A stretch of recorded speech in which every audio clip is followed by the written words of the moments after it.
May the best brand win with Scott Robertson's Music Biz Marketing Strategies. Now, here's your host, Scott Robertson. I am Scott. I run a public relations company called Robertson Communications in Orange County, California. I help companies tell better stories. We have a good time with their marketing. I'm a marketing coach for a lot of different companies out there in the industry. How do you reach me? Very easy. Send an email to scott@robertsoncom.com. You can also reach out to me on Twitter @RobertsonCom or Facebook, facebook.com/RobertsonCom. I'm there. And I'm also a certified story brand guide. So these days I can even create even better brand stories, website wireframes, sales copy, and of course, public relations, for my clients. So that's kind of fun. So reach out to me. I love to hear what people have to say about the show. It's a lot of fun. So you guys tuned into a pretty good one. This is episode 151 of the show, which I call After the Rain. So as the United States deals with more than 270 deaths and 12,000 cases of coronavirus, while promoting the story, by the way, with the power of about 25 or 30 Super Bowls at the same time, the business world has been left wondering, what are we going to do next? Well, every storm eventually ends, and that will certainly be the case with this one too. So I'd like to get us all really focused on what happens after the virus and when we get back to business. We're also going to tackle who's winning and losing on another, what I'm sure to be is another Nobel Prize winning episode of the completely and always virus-free May the Best Brand Win on Entertalk. So, let's dig right into it. So first off, and this may be controversial, but I rarely care about things like that. So it's the coronavirus data-wise is not as bad as you think it is. I know you've been watching the news, and the news have a lot of pictures of people in hazmat suits and bright red bars and say coronavirus, chronic coronavirus crisis. Let's inject some truth into all that BS. Okay? Here's the truth. This virus has killed 219 people in the United States of America in a population of 300 million people. So far, we have 17,038 positive tests and 118,141 negative tests, with some pending, for a very small impact and total at this point. Now, closer to home in California, we, which is under martial law right now, all businesses closed, all people to your homes, that sort of thing. Very, very different from what we're experienced in the land of the free, home of the brave sort of thing. But in California, we have 1,063 positive tests, 10,424 negative tests, 20 deaths in a population of 40 million people. We have 20 deaths. And so far, 11,487 people, affected. So, and I didn't do great at math in school, to be honest. But I'm kind of glad that I'm better at statistics than I used to be, because otherwise you might actually believe all this crap that's going on, that this is like a world-ending sort of virus. When in actuality, let me just say it again, for everyone that wasn't listening, that we've had 20 deaths in California. You in the United States of America have had 219 deaths, which is far less than we've seen from the common cold and flu season. So, that's it. This would be a good point to say, I actually think that flattening the curve, what the president said about 15 days to flatten the curve and everything, I think that is probably the right way to go. I wouldn't mind seeing it done with a little bit more self-control, with a little bit more, okay, we know this is a really small thing right now. This is a really nothing thing right now, and we want to keep it a nothing thing. I would love it if the news narrative shifted from coronavirus, people in hazmat suits and petri dishes and all of that kind of bullshit to, things that actually, show a family, playing a game together and say, oh yeah, by the way, in the entire United States, this really isn't that big a deal. We've had only 219 people die, and there's only been, 17,000 positive tests in the entire country. If you look through the data, which I encourage you to do, if you go to the COVID tracking project, go to https://covidtracking.com/data/. I encourage you to go to there to check out the latest data. It's clear to me that the media is not going to share the latest data with you. And so I just want everybody to understand that this thing really isn't as bad as it has been portrayed. Now, and I understand, and people have been arguing with me on Facebook quite a bit about this, but people said, well, Scott, it could grow to overwhelm the health system. It could be this. It could be this. And, monkeys could fly out of my butt later this afternoon. But the data shows that is highly unlikely to happen. And I think we suffer from a bit of that, right?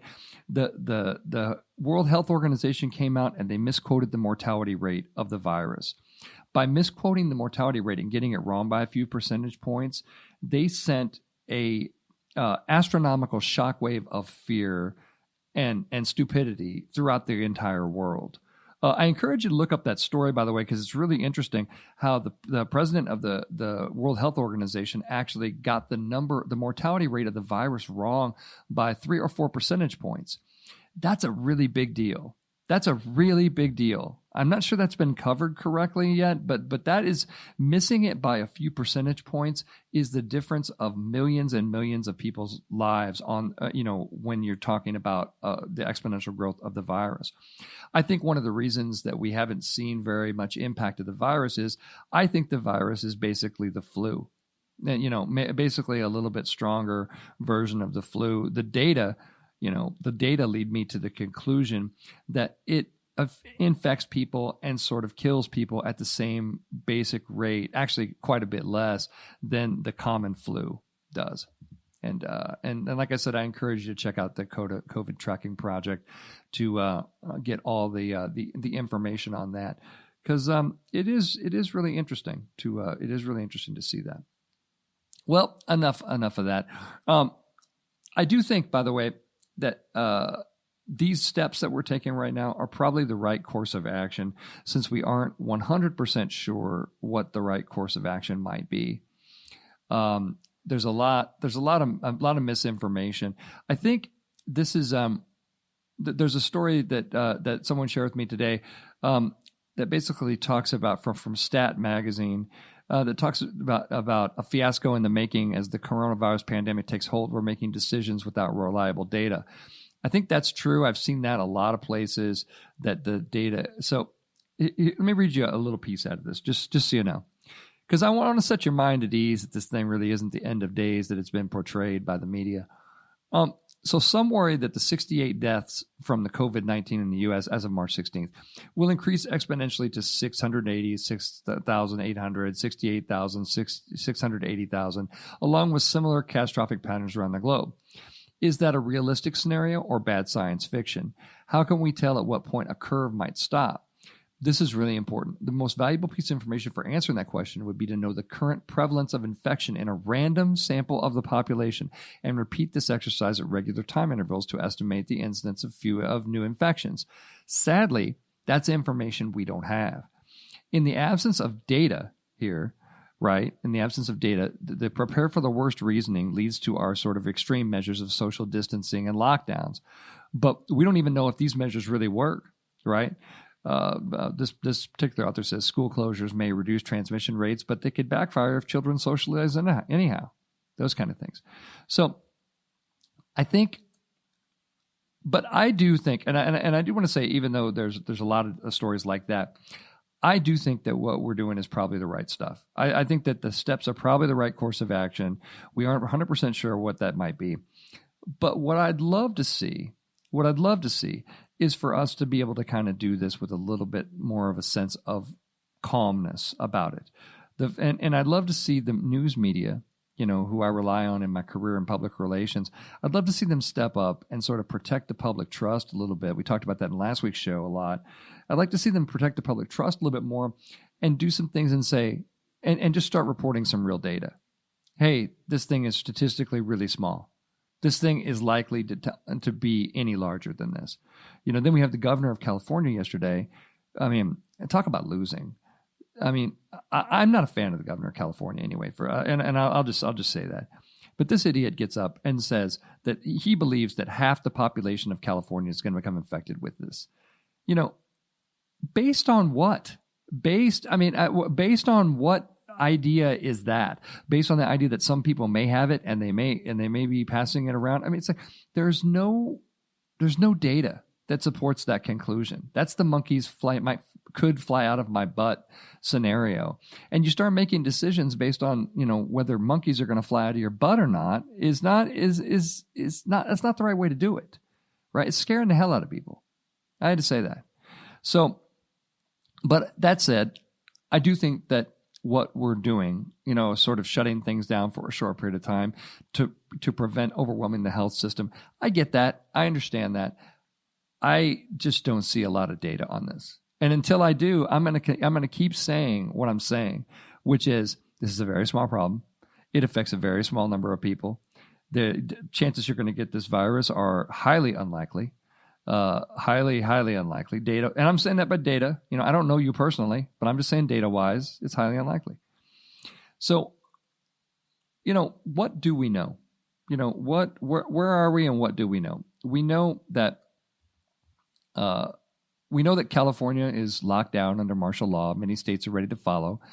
We know businesses are disrupted and interrupted. And we know that this is going to put a big stall on our previously growing, awesome economy. And there's a lot of people that are thinking about, well, we're just going to push pause on our marketing. A lot of businesses are thinking about, we're just going to push pause on our marketing, and that'll be just fine and all that.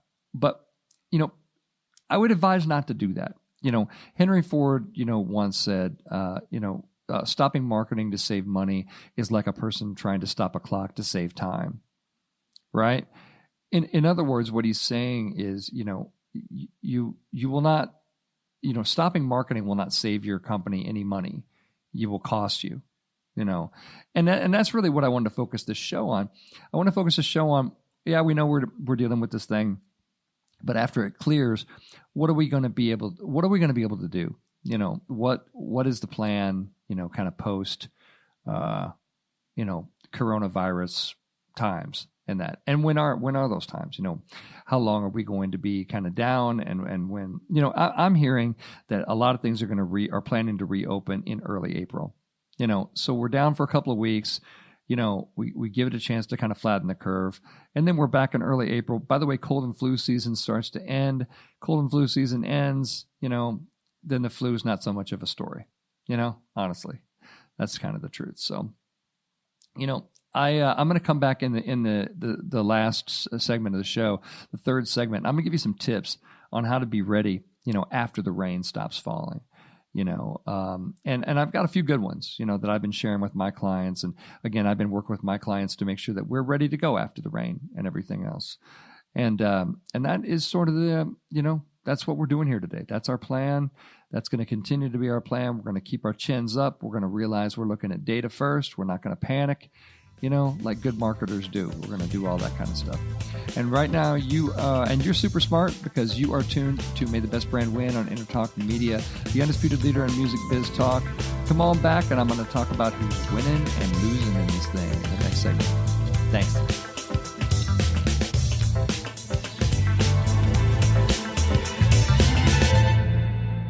Hey, you are back, tuned to May the Best Brand Win on Entertalk Media, the undisputed leader in music biz talk. I'm still Scott, your host. I'm still your Scott. I can be your Scott. I can be that guy. And still here talking about what we're going to do after the rain. Paul B usually weighs in here, but he's not here. He's locked in a secure location, a secure bunker somewhere. It's good for, again, as I said in the first segment, it's for the good of the world. It's for the good of the world. That's why he's there. Oh, man, let's dig into some winning and losing funness, shall we? So, if there's one company that's winning during this whole crazy bizarro times, it is Zoom. Zoom is doing great. Everywhere I see everything, like Zoom meeting. Let's do a Zoom meeting. Let's do Zoom this. Zoom is just crazy popular all of a sudden. And Zoom is looking to be a lot more than just your video conference thing, right? They want to be like, they want to be a lot more things. Let's see what they have to say. There's a story about them there's a story about them in protocol.com. That's a really good story. They want to do a lot more things than just video conferencing. They, coronavirus has obviously spiked the number of people working from home, and really lots of more meetings are happening through webcam.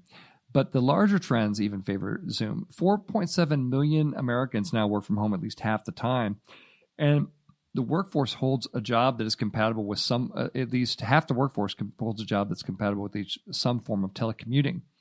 So Zoom is sort of the office, and that's really what they want to be. They want to be the 21st century office. That is their plan. Lots of groups are using Zoom, for things. I encourage you to use it. By the way, Ring Central is another app and sort of fallout, another service that Zoom has, and a lot of people are using that for meetings as well. But I don't think anybody is winning more in the coronavirus times than Zoom. Maybe like Slack. I think Slack is taking advantage of it, and also Microsoft Teams. There's a lot Microsoft Teams could be doing. But anyway, Zoom, all kinds of winning. All kinds of winning. You know who else is winning, I think, is Windows 10. I just wanted to give a shout out. I saw this story. There are now 1 billion Windows 10 devices in the wild now. Windows 10 is being used on 1 billion devices around the world. That's 1 in every 7 people on the planet. So since 2015, when the operating system made its way into consoles, laptops, and PCs, that is more than I thought, and probably more than you thought. But Windows 10 is a really dominant player still. See, I would have thought Chrome more. I would have thought the Chrome OS, things like that. I certainly would have thought iOS, and obviously iOS is still the great leader by far. But I just wanted to give a quick shout out to Microsoft and the fact that Windows 10 has a billion devices. That's really the whole story. Oh man, a lot of misinformation about the coronavirus going on. I mean, so much misinformation, right? So Facebook, Reddit, Google, LinkedIn, Microsoft, Twitter, and YouTube all issued a joint statement on misinformation this past week. In an unprecedented move to reassure customers and flag the potential for misinformation about COVID-19 on their platforms, all of the major social media companies and their parent corporations issued a joint statement on the efforts. They said, "We invite all other companies to join us as we work to keep our communities healthy and safe," yada, yada, that kind of thing. It's kind of interesting. To me, as I said in the first segment, there's not the news media that are covering this cover it with a very sensationalistic lens, a very sensational lens, right? And that comes down from image choice. They're showing B-roll of people in hazmat suits. There ain't nobody in California wearing a hazmat suit. No, that's not a realistic. That's not a realistic look at what we're doing. It really, really isn't. So, better choices would be nice. We'd love to see better choices. We'd love to see that. I think on social media, there's a lot of goofy stuff. There's a lot of goofy misinformation. But the biggest information is the fact that, like I said, a lot of people believe this to be a lot bigger problem than it actually data-wise is.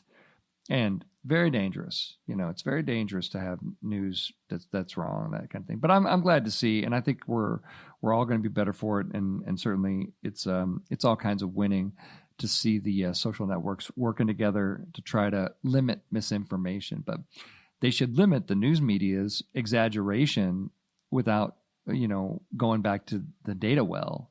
I think that's really important. Definitely. Everybody's winning for that one. Who's really winning is Reddit. Reddit, which is sort of a blog site. It has subreddits and like sub pathways, really doing pretty well. They saw a 20 to 50% increase to certain subreddit channels since the coronavirus outbreak. Really interesting, right? The Reddit's been around for a long time, right? And so the communities that are focused on finance, sports, and education are kind of finding their, they're finding their audience out there, I guess is a good way to say it. They're really kind of finding their audience. So the individual, websites have been hesitant to share traffic numbers, but there's reason to believe that Reddit isn't alone in this. But the Reddit stuff is they're just seeing a very, very huge surge in traffic. So that's all kinds of winning for Reddit. That's what I got to say. You know who's losing though? Retailers.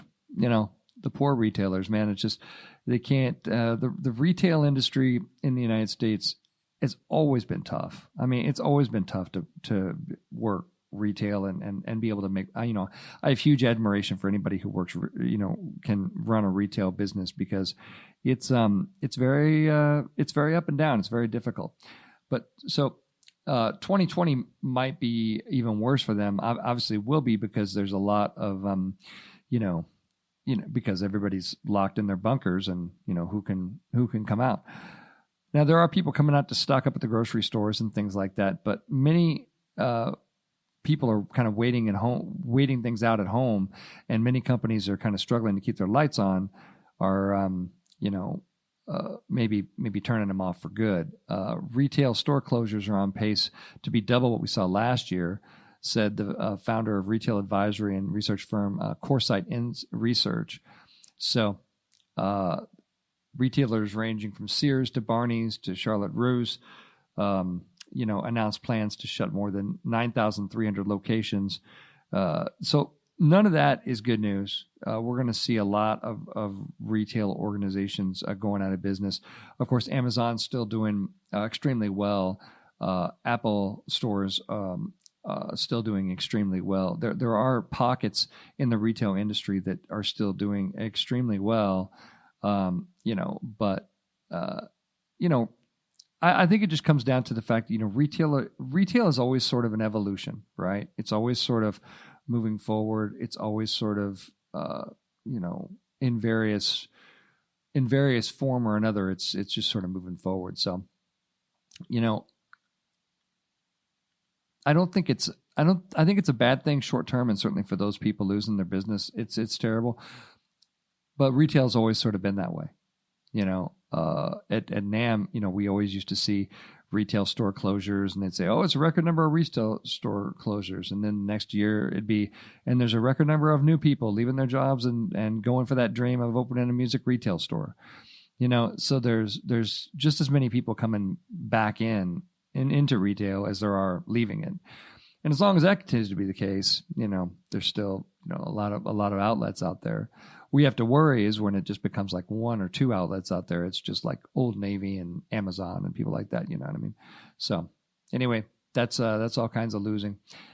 And I guess that's who's winning and losing this week. So you are tuned to May the Best Brand Win on Entertalk Media, the undisputed leader in music biz talk. Come on back, and I'm going to give you some tips to be ready after the break.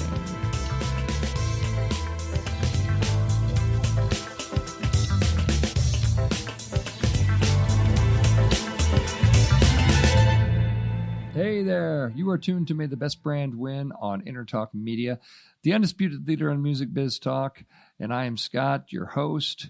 We just did winning and losing. Paul's not here to really talk about winning and losing, but if he was, I'm sure that he would have. I'm sure he would have learned something. I'm sure he would have grown as a person listening to the winning and losing. There wasn't as much winning and losing this week, I think, because there's not as much. There's just not as much activity. Coronavirus has just sort of been like a stunning punch that just stunned us all. And nobody else. Everybody's so busy dealing with their own personal stuff that they don't have time to do anything else. Well, anyway, that's what's going on. That's why I didn't have like a McDonald's story for you or a Chipotle. I'm surprised Chipotle hasn't poisoned somebody, to be honest. I mean, it's been a little bit of time since Chipotle took somebody out. And by the way, I mentioned something on Facebook. I said I think Chipotle poisoned more people than have died from the coronavirus. I think the number nationally, or the number in California, is like 19, and I know Chipotle poisoned that many people. So just because I've covered it like 4 or 5 times, there's been like 5 or 6 people per incident. So anyway, just saying. For comparison's sake, I'm just saying it's important to know that kind of stuff. Well, we all know that this storm is going to end, and as I've been talking about this whole episode, and so I know the question on all you marketers' minds out there and business owner minds out there is that what are we going to do after the rain stops falling here? So I'm going to give you some tips on how to be ready after the rain. Number 1 answer: work on your messaging. Get your story straight. I talk about this a lot on the show. You just can't do this enough. You need to make sure your message is, always talking about a problem that you solve, always being very, very clear, like caveman clear. I visited, there was a company this week that wanted me to take a look at its marketing, and I went to the website and I said, I'm not sure what you do. And they said, oh, it's right there. It's right there. It's, can't you tell? And I said, no, I can't tell. And if I can't tell, then it's extraordinarily likely that you're losing business because customers can't tell either. You don't ever want to be you don't ever want to be more clever than you are clear. You always want to be clear. You're going to make sure everybody hits your website. New people hit your website. They know exactly what you do. They know exactly where the cash register is. They know exactly how to engage with you, all that kind of thing. This is a great time, this sort of little downtime that we're dealing with here is a great time to really go back and work on your messaging. People say, sometimes I don't have time and I got to run Facebook ads and that kind of stuff. Put a pause on your Facebook ads, put a pause on your LinkedIn ads, put a pause on your whatever ads, and go back to your message. What character are we talking about? What are they, what problem are they facing? The story begins once they're facing a problem. They're going to meet some kind of a guide, and that's you, that's you and you solving their problem. How are you going to be a guide for them? How are you going to solve that problem for them? What does that call to action look like? What does their life look like when it's, what does a great picture of their life look like, when you've done what you've done for them, and a little sprinkle in of what's it going to look like if potentially they don't work with you and they don't, they don't pay, buy your product and that kind of thing. Work on your story, figure out your story. Great time to work on it. There's a fallacy out there in marketing that like, hey, we work on the messaging, but we're going to do it later. Once we launch the product, well, then we'll work on the messaging. No. What's the order, class? We work on messaging. We work on messaging first. We don't launch things when the story's not right, because if you confuse, you're going to lose, right? You understand? So we're going to make sure that we're working on our messaging. Get that story right. Tip number 1. Tip number 2, immediately after you have your new messaging, redo all of your collateral. Make sure your website is, caveman clear and has your messaging, and tells your story really, really well. If you're always said, I'm not really happy with our website, this is a great time to wireframe that sucker out. I do this for clients all the time, especially when I'm coaching with them. We look at the website and I coach them through, okay, what is this? How does this website tell our story? How do we do a little bit of positive, negative kind of things to create some contrast and really amp up the messaging? Is our website great? Are our lead generating PDFs up to date? And are they working for us? This is a good time to rewrite and redesign and recreate some of these tools, like our lead generating PDFs that are so important. All of our press materials, are those up to date? Do we have our latest stuff on press materials? I work with a company and they sent me a backgrounder that was like 15 years old. It had like all the wrong people in it. I said, well, So the purpose of press materials is that you send them out to press so that they have all your information. If the information is wrong, then you aren't helping anybody. You're sending them wrong information. And then they're gonna put that information in the story, and your information is wrong, right? You can't have inaccurate, bad press materials. You can't. You got to have that stuff up to date. Really important. This is a great time right now to look at all that stuff in the closet and make sure it's up to date. It's you're going to need it later. You're certainly going to need it later. Good time to look at your emails. What does our sales email campaign look like? Do we have a nurturing email campaign set up? Let's look through, and by that token, let's look through our lists, with the California Consumer Data Privacy Initiative, that hit this week, or I'm sorry, this year, with that, do we still need to collect all this data? From a marketing perspective, one thing marketing can do from a privacy standpoint is we can look across the data and say, do we really need to have this? Can we just get rid of this? I mean, do we need to keep, all of this data? How important is that? So really, I'm just saying, take a look around at all the inventory of the materials that you use and stuff, and make sure that it is consistent with your new messaging. And if it's not, then use this time to work on that collateral. Get that stuff strong, so that we can come out of this period after the rain just swinging. That's what I'm talking about. Number 3, from a PR perspective, keep up your media relationships. I've placed phone calls to many of my media contacts this week, and they love to hear from you. It's a little slower for them. They love to hear from, hey, what's going on? Oh, I'm just working on some, that stuff. Yeah, and they're all working from home too, so it's like, it's a good time to, we still work in a business that is dominated by relationships, right? So make sure you keep up those relationships. And if you're really clever, you can use that contact to kind of soft pitch people. Oh, what are you working on? Well, I got clients, they've got a couple of new products that were delayed by the coronavirus, but they're coming out soon. They're going to, oh, really? What kind of products are those? Well, we've got these things they're going to be coming out, and, they're going to be pretty good and that kind of thing. And, if you want, I can put you down on the list, for a review unit or something like that. Oh yeah, do that. I didn't pitch anybody, right? We had a conversation, but you know what? It's going to end up in a review. It's going to end up in a review because they need products to review, and we need them to review them, Then the PR world goes round and round and round and round we go. There you go. So, tip number 4, update your social channels with your latest messaging. Update your, I go to some prospects sometimes will send me a list of all their links and stuff, and I'll go through there. And their social channels don't have the same, they don't have the same logo, they don't have the same messaging as their website. Oh yeah, but we opened that a few years ago and we never went back and we never fixed it or whatever. No.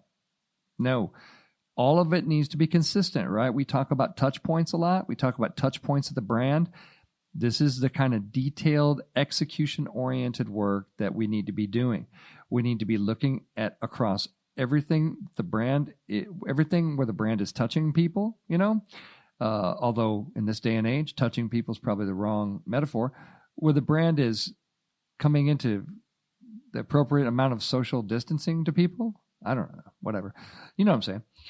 And we need to make sure that every one of those touch points is updated with with the right logo, the right tagline, the right information, the right colors, the right personality. We're talking about messaging. We're talking about emotions too, right? So, is our social media channel pushing the right emotions message? All that stuff needs to be working together. This kind of downtime can be a great time for you to look at that and to update that stuff. Really, really important stuff. So, very good. And number 5, I would say, make your marketing fun. People need the levity, the break from this ominous, situation, which sort of, dominates everybody's consciousness right now. If you can kind of have a little bit of fun with your marketing, you can cut through. You can cut through during this time. And afterwards, as people sort of, get over this and everything, it can be very, very useful for you. It can be very, very useful for them. Of course, you always want to consider the tone, of things. You never want to do anything that is going to be, off tone for your brand or tone deaf, as you're talking about the, the virus and all of its, seriousness and that sort of thing. You don't want to be like, who is that? Vanessa Hudgens, who was on, she was on Instagram, I think this week, talking about, she did this whole thing, and she had to apologize later for it. But basically she was like, I don't even know if the virus is that big a deal. And she just sounded, she used the word and about 150 times in this statement. So it was interesting to say the least. But you don't want to be that person. You don't want to be that brand. You want to consider the tone, of what you're doing. And again, there's nothing wrong with having fun in your marketing, unless you're a luxury brand, and then watch out for fun and comedy and those kind of things, because they kind of psychologically work against you, so you kind of want to be careful with that. Well, what have we learned, class? We know that this too shall pass. And while we don't know exactly when, we know it will, and we know business will resume at full speed. So hopefully now, you're a little better armed for that. And, feel free to reach out to me, with anything, if you have any questions or anything like that. That's it for me, folks. I'm going to be back next week with a fresh show, and with any luck, maybe the booth will be back in operation at some point here, and we can do this with the whole show. And Paul, wherever you are, I hope you're doing well, and I hope that they let you out soon for good behavior. We're really pulling for you, Paul. We'll talk to you guys later. I'll be back next week with a fresh show. Take it easy. Bye-bye.